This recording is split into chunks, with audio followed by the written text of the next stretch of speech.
Every November, across the United States, people prepare for what may be the most peculiarly American holiday. Each year, more people travel to visit distant family or old friends for the Thanksgiving weekend than do so for the Christmas holidays. To an outsider, the thought of driving hundreds of miles just to eat a turkey dinner and then watch a football game or a parade on television may seem a little strange. But Americans aren't just celebrating the wonder that is pumpkin pie, and Thanksgiving isn't just a harvest festival.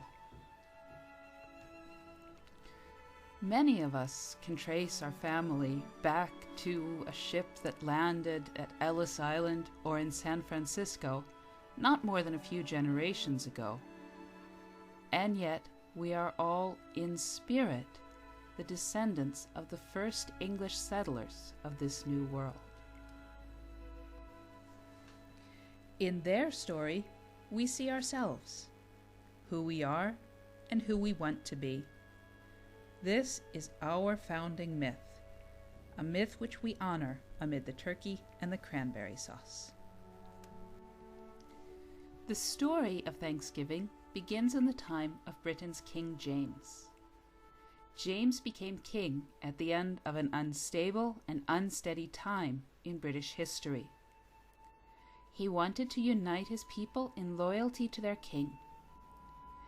King James was the head of the Church of England, and he wanted his people to be loyal to his church as well. But not all Britons agreed. Some wanted to attend their own churches and worship their God in their own way. One group of these Britons were known as the Puritans.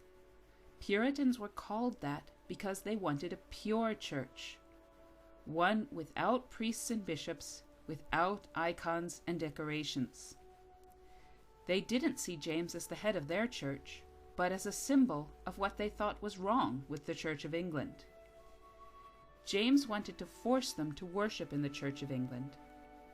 Instead, they chose to meet in secret in one another's homes.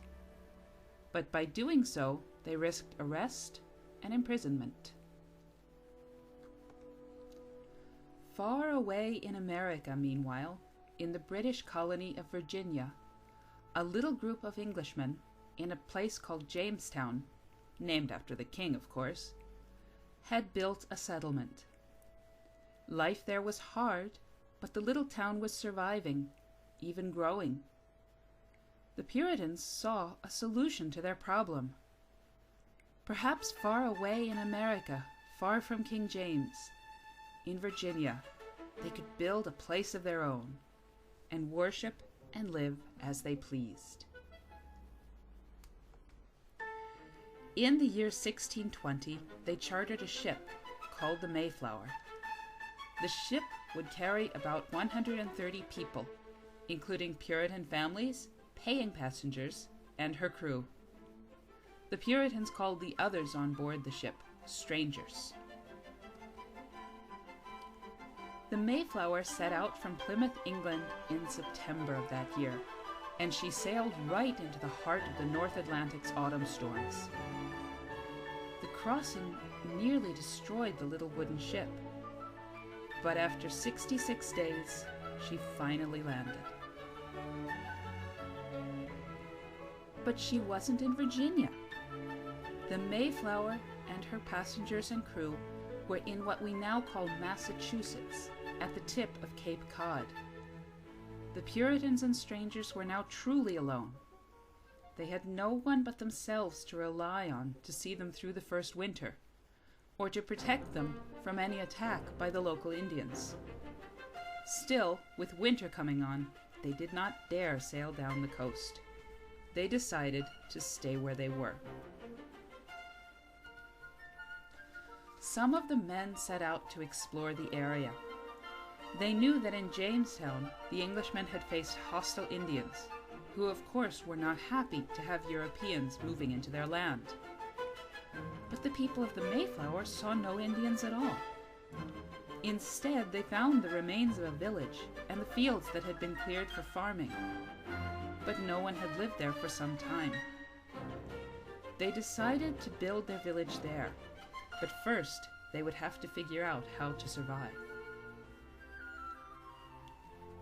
Somehow, with few supplies and no knowledge of the wilderness they found themselves in, they struggled through. That first winter, they were constantly cold and hungry, and often sick. They crowded into the few houses they had built before it began to snow, and shared the little food they could find. Together they waited for spring. Before that winter was over, half of them had died. When spring finally came, the people of the Mayflower wondered what to do next. Could they make a home for themselves here? Should they sail for Virginia after all? Or perhaps they must return to England, defeated by a wilderness they did not understand. And as they worried and planned, a most extraordinary thing happened. A man, an Indian man, walked into the little village, and he spoke to them. He spoke English. The man's name was Squanto. He spoke English so well because he had lived in London for several years. He brought them news. The village they had settled in had belonged to Squanto's own people once, but while he was in London, his people had been wiped out by a plague, probably accidentally brought to them by Europeans who sometimes fished nearby. Squanto had returned to find his people gone, his village empty. He lived now in the neighboring village, among the Wampanoag people. The Wampanoag knew that the Englishmen were there, and they invited them to stay, as long as they promised that their two peoples could live in peace. And the Englishmen promised. Squanto would turn out to be the best friend the Puritans and strangers could have hoped to have. He taught them how to farm, growing the maize, beans, and squash that made up the core of the Indian diet. These three plants, in fact, grow so well together that the Indians called them the Three Sisters. He showed them where his people had gathered all the wild foods of the forest, and where they had hunted for white-tailed deer and wild birds. Without his help, the little group would never have survived. But with his assistance, when winter came again, they were ready for it. They had built themselves a little town of sturdy log houses, and they had food to see them through to spring. That called for a celebration. The Puritans and the strangers together planned a harvest festival, and of course they invited Squanto and all the people of his village. It was a feast that wasn't quite like anything either the Englishmen or the Indians had ever seen before. The foods were from the New World, but the cooks were from the Old, and the result was a little bit of both. Several of the Puritans kept diaries, and they wrote about the relief they felt, knowing that the winter to come would not be as hard as the one that came before. And they wrote about the fellowship they felt with the Wampanoag. But one thing they didn't write about is exactly what they did eat at that famous first Thanksgiving. Today, the modern American feast gives pride of place to the gifts of the New World. To the turkey, of course, but also the sweet potatoes and green beans, the pumpkins and the potatoes, the corn and the cranberries. But the recipes are inspired by the foods of Europe, not the foods the Indians themselves would have eaten. This, perhaps, is the hidden symbol of Thanksgiving.